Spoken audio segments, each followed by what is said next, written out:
English shorthand में आज हम एक विशेष चैप्टर को लेकर आपके सामने उपस्थित हैं। हमने हाफिंग प्रिंसिपल के बारे में पहले ही पढ़ा दिया है। आज उसका एक और पार्ट आपके सामने ला रहे हैं। कहना ये है कि एन, एल और आर, इसको जब हम हफ करते थे तो टी होता था। अब हम इसको हाफ करके थोड़ा सा मोटा कर देंगे, ऐसे ऐसे और फिर इस तरह। तो क्या होगा? तो होगा ये एम डी हो जाएगा, एन डी हो जाएगा, एल डी हो जाएगा और आर डी हो जाएगा।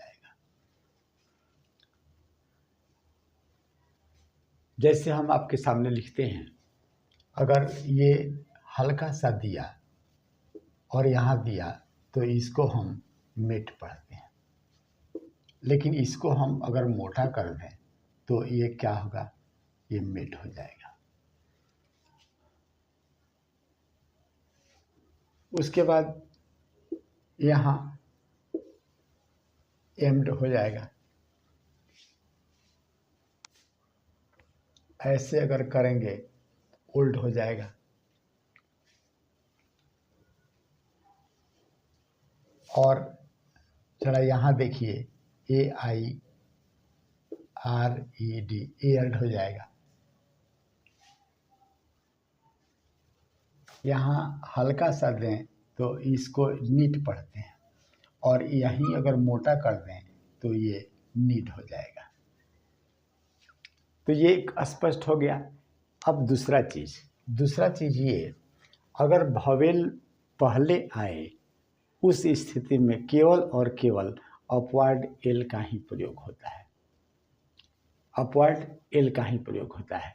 जैसे हम यहाँ लिखेंगे A I L E D, ailed, फिर इसी को ले लेते हैं ये ओल्ड। आपने देखा।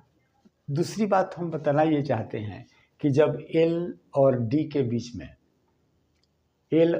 बीच में कोई भवेल आए तो उस स्थिति में आधा नहीं किया जा सकता है। जैसे हमको लिखना है पॉलिट, POLLID। आपने क्या देखा? ये P L है और D उसके बीच में एक भवेल आ रहा है, तो यहाँ L को हम आधा नहीं करेंगे। उसके बाद एक और लेते हैं, जैसे मैरिड, ये है MARRIED, मैरिड। यहाँ भी हम R को आधा नहीं करेंगे। अब चलते हैं एक चीज़ और, ये है M को MP पढ़ा जाता है मोटा अगर किया जाए तो, N को अगर मोटा किया जाए तो इसको NG पढ़ा जाता है। एक एग्जाम्पल ले लेते हैं। जैसे हमको लिखना है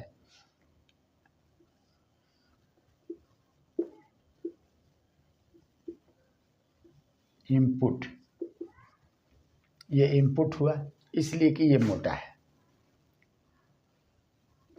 ये मोटा है, तो EMP, PUTE, इनपुट हो गया। दूसरा एक लेते हैं बिलोंग्ड,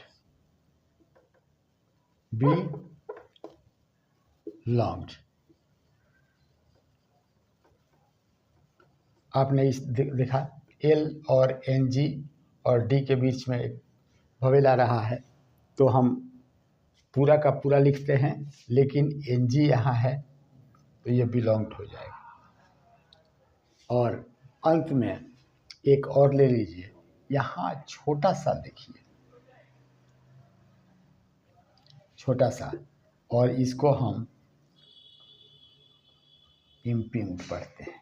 और इसी के साथ ये हाफिंग प्रिंसिपल का जो सेकंड पार्ट था वो हुआ समाप्त।